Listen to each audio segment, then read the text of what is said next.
October 17th, 1948. Small's paradise was quiet in that particular way it only got during early mornings, when the night hadn't fully let go and the day hadn't yet claimed the room. Bumpy Johnson sat alone at his usual table, a newspaper spread open in front of him. He folded it slowly, carefully, as if rushing might break something fragile. His hands were steady, unnervingly so. But the stillness around him felt wrong. Illinois Gordon, standing near the doorway, noticed the tension immediately. Bumpy wasn't angry, he wasn't surprised, he was empty, and that scared Illinois more than rage ever had. The photograph on the front page showed a young black woman smiling into a school camera. 19 years old, a college student, found dead in Morningside Park. The paper called it another tragedy, another victim, another statistic. Illinois watched Bumpy read the article once, then again, his eyes lingering on the girl's face. Illinois had seen Bumpy handle death before. Rivals, enemies, men who knew what they were risking. This was different. This girl hadn't chosen violence. She had chosen books, dreams, a future that Harlem rarely promised and even more rarely delivered. When Bumpy finally spoke, his voice was quiet, almost gentle.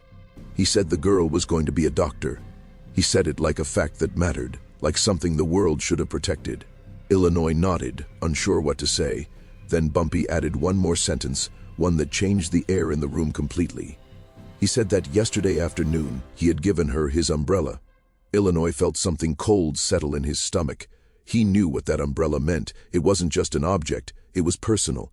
And in Harlem, personal things carried weight. Illinois asked what the police were saying. Bumpy didn't look up when he answered. Serial killer. Fourth girl this year. The cops had theories, patterns, excuses. They had been saying the same thing for months. Bumpy folded the paper again, more carefully than before, and set it aside. Then he looked at Illinois directly and told him to find the man who killed her. He didn't care how long it took. He didn't care what it cost. He wanted the man alive. Illinois understood immediately. This wasn't business. This was something else entirely. The rain had started suddenly the day before, the kind of rain Harlem knew well. Heavy, impatient, soaking through coats and shirts before you could react. Bumpy had just finished a meeting and was stepping out of Small's paradise when he noticed her, a young woman running down Lenox Avenue, arms wrapped tightly around a stack of textbooks. She was trying to shield them from the rain with her body, sacrificing herself to keep the pages dry. She slipped once on the wet pavement, caught herself, and kept going without slowing down. Most men wouldn't have noticed her at all. Harlem was full of people moving fast, minds locked on survival. But Bumpy always noticed details others ignored. He watched the way she held the books like they mattered more than anything else.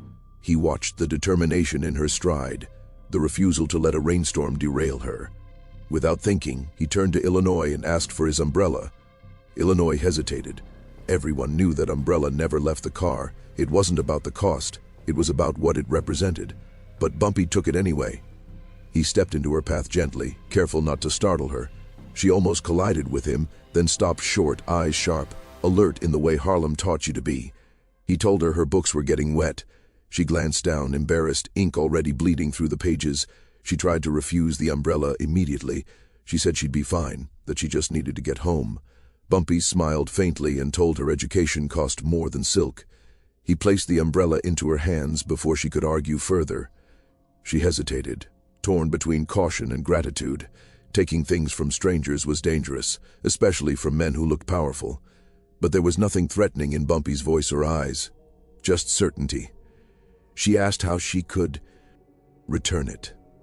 Bumpy reached into his pocket and handed her a simple card. Just a name and a place, Bumpy, Small's Paradise, Friday nights. He told her to take her time, a week, a month, however long she needed. She promised she would bring it back. Bumpy believed her without question. She walked away under the umbrella, books protected, rain sliding harmlessly off the silk. Bumpy watched her disappear into the crowd. He didn't think of it as kindness. It felt smaller than that. Necessary. Illinois opened the car door and they drove away, Harlem blurring past rain-streaked windows. Neither man spoke. Neither of them knew that a line had just been drawn, invisible but absolute. A promise had been made without ceremony, without witnesses. And promises like that in Harlem had consequences. That night, the rain stopped early. The streets dried. The air turned cool. The young woman stayed late at the library, studying for an anatomy exam she was nervous about. She packed up her books carefully, the umbrella folded neatly in her hand.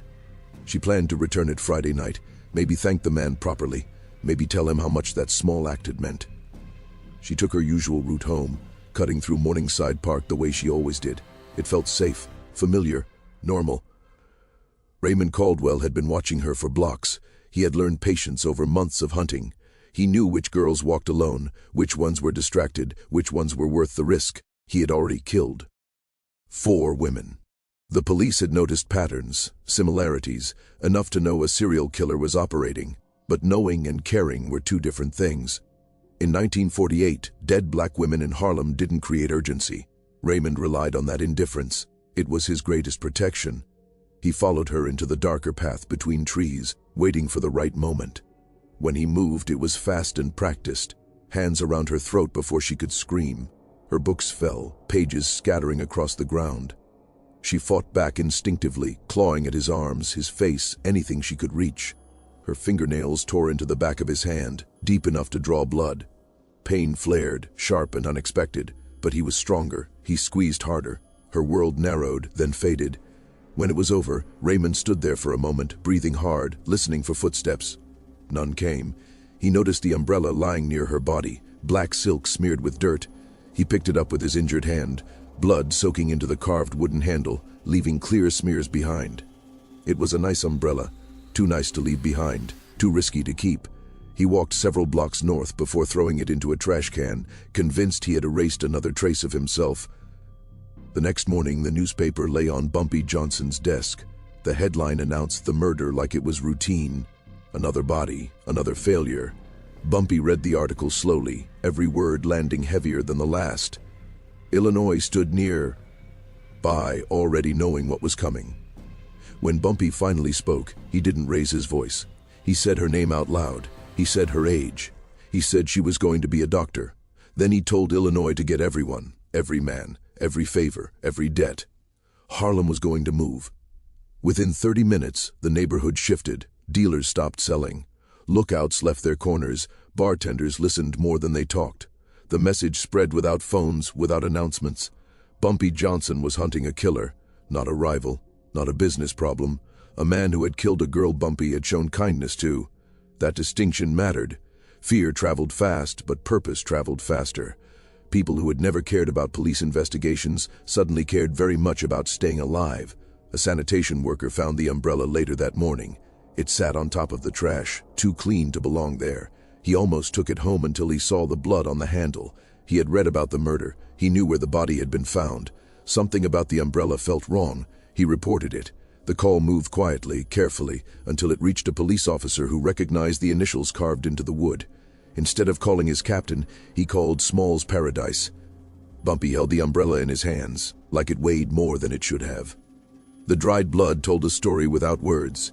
The girl had fought back. She had hurt him. She had left something behind. Bumpy traced the carved initials with his thumb and closed his eyes briefly. This was no longer about finding a killer. This was about finishing something that had already begun the moment rain started falling on Lenox Avenue. The police had a list. Electricians, men who worked near the parks, men who lived alone. It was incomplete and half-hearted, but it was enough. Bumpy took it anyway. Doors were knocked on, then kicked in. Alibis were checked, lies cracked under pressure. Some men cried, some swore, most were innocent. Time kept moving, the window was closing, but fear had a way of sharpening instincts. One name kept rising back to the top. Raymond Caldwell, electrician at Columbia University, lived alone, had taken a sick day the morning after the murder, his first in years. His supervisor mentioned the scratches, said they happened often, cats, tools, accidents, excuses that sounded thinner every time they were repeated. Illinois read the report twice before looking up at Bumpy. This one felt right, wrong, in the only way that mattered.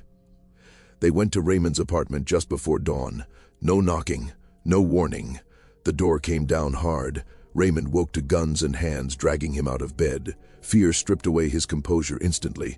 The closet didn't last long. Inside, the truth waited patiently. Photographs, maps, newspaper clippings, red 10S marking places where girls had already died, and places where they were supposed to die next. And on top of it all, a photograph of Sarah Mitchell, circled in R. Ed ink, dated the day before her murder. The apartment felt smaller once the truth was laid out. Raymond Caldwell sat on the edge of his bed, shaking, his eyes darting between the men in the room and the evidence spread across the floor. He tried to speak, tried to form excuses, but nothing came out right. Fear stripped him down to something raw and ugly. Illinois watched him closely, noting how quickly the confidence drained away. This wasn't a man who killed in rage. This was a man who killed because he thought he could. That belief was already dying. They didn't beat him. They didn't rush.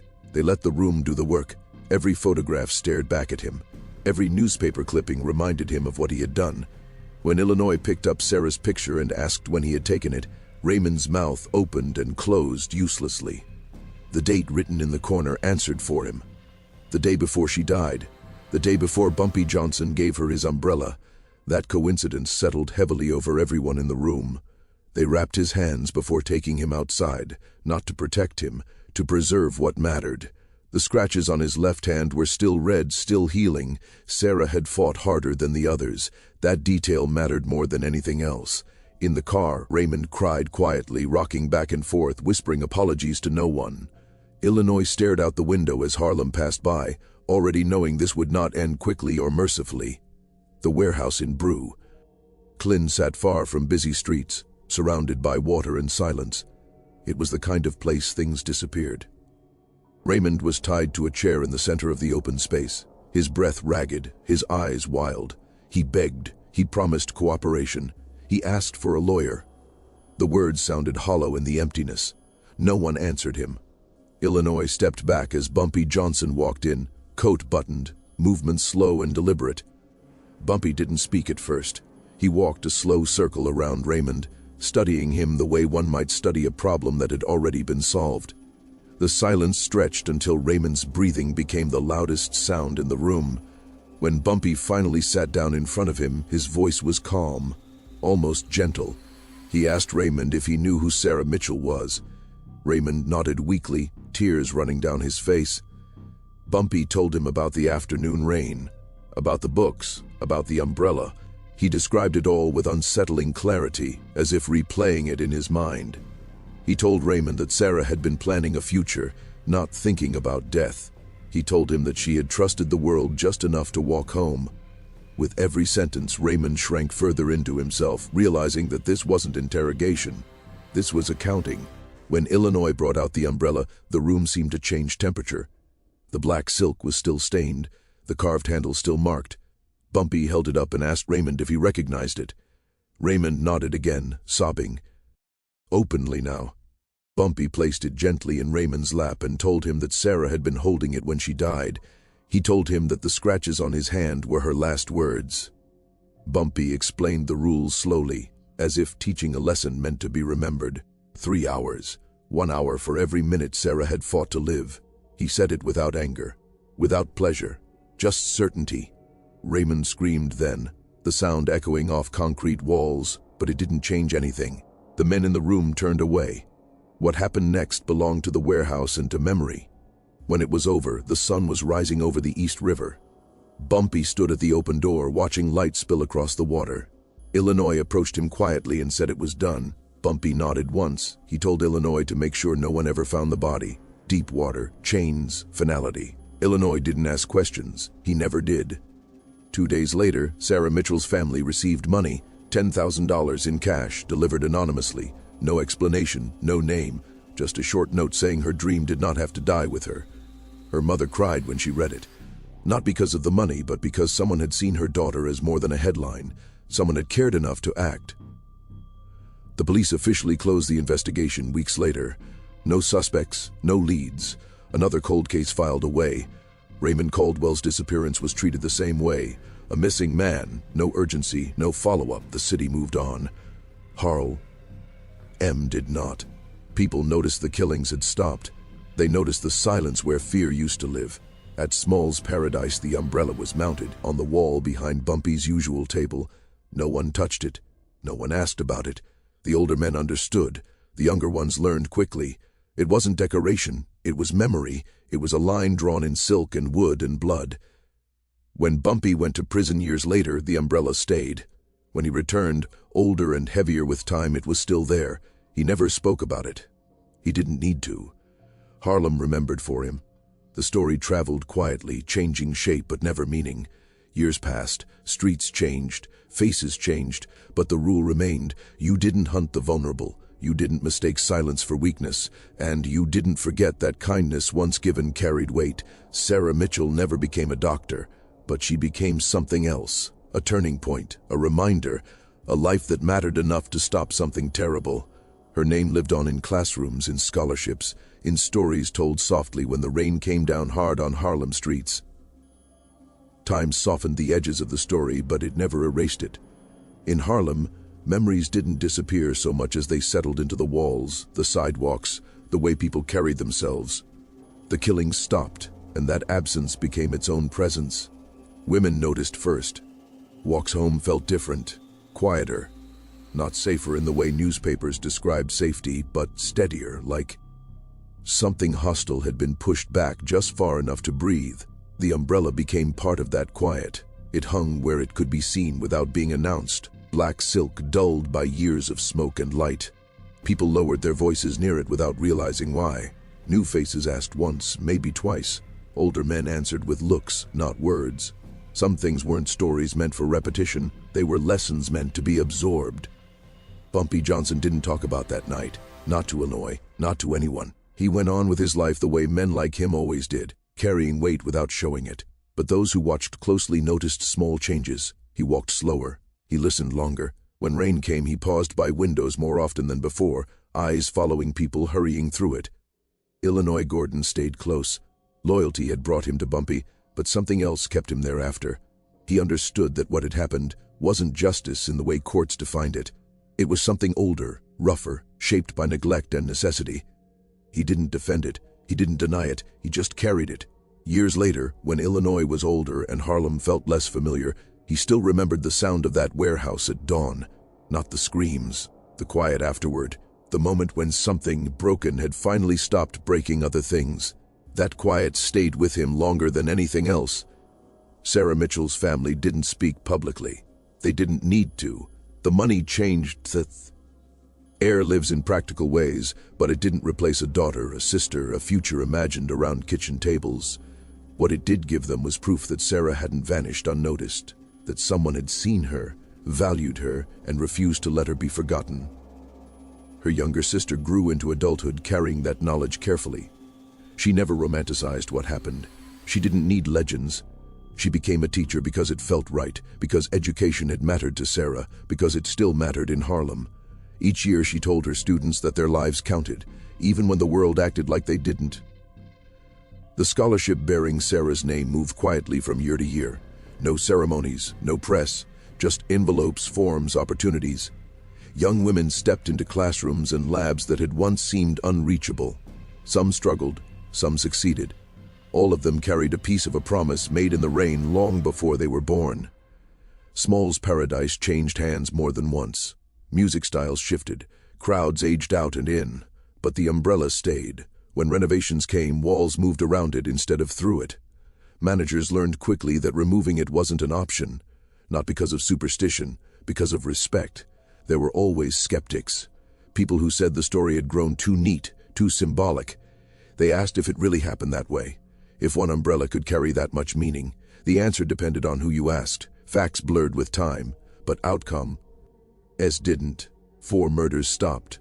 A 5th never happened. Sometimes that was enough truth. Bumpy Johnson died in 1968, and Harlem filled the streets for his funeral. Some mourned a criminal, some mourned a protector. Most understood he had been both. The umbrella remained where it was, silent and unchanged, long after the crowds dispersed. After Bumpy was gone, the rule remained. Not because of fear, but because memory has momentum. People remembered what neglect had cost. They remembered what attention had prevented. Harlem carried that forward in its own imperfect way. Rain kept falling, as it always had. Students still hurried down streets with books clutched tight. Sometimes strangers offered shelter, sometimes they didn't, but the idea lingered, steady and stubborn. That noticing mattered. That small acts weren't small if someone chose to defend them. Over time, the story stopped belonging to one man or one girl. It belonged to the space between them, the moment when kindness met consequence, when indifference was challenged not by speeches but by action. That was the part people held on to, not the violence, not the revenge, the refusal to look away, the insistence that some lives were worth stopping the world for, even if only for a few blocks in the rain. Years later, when people tried to explain why the story refused to die, they usually pointed to the wrong things. They talked about Bumpy Johnson's reputation, his power, the fear he commanded. But that wasn't what kept it alive. Harlem had known powerful men before. It had known violent men. What it didn't see often was someone choosing to care without being forced, choosing to act when there was nothing to gain. The umbrella was never meant to become a symbol. It became one because it carried the weight of a decision. A man saw a girl in the rain and decided she mattered, not because she belonged to him, not because she owed him anything, simply because she was trying to become something more than the world expected her to be. That choice, small and quiet, stood in contrast to everything else the city taught people about survival. As decades passed, fewer people could name Sarah Mitchell, but they felt her presence in other ways. In classrooms where young women sat a little straighter, in clinics where doctors treated patients who reminded them of themselves growing up, in moments when someone stepped in instead of stepping aside. Those moments didn't announce where they came from, but they carried the same shape. The umbrella eventually left public view.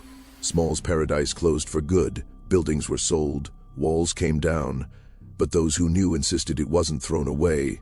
It was stored carefully out of sight, like something sacred that didn't need to be displayed to retain its meaning. Some stories didn't belong to everyone. They belonged to the people who had lived with their consequences.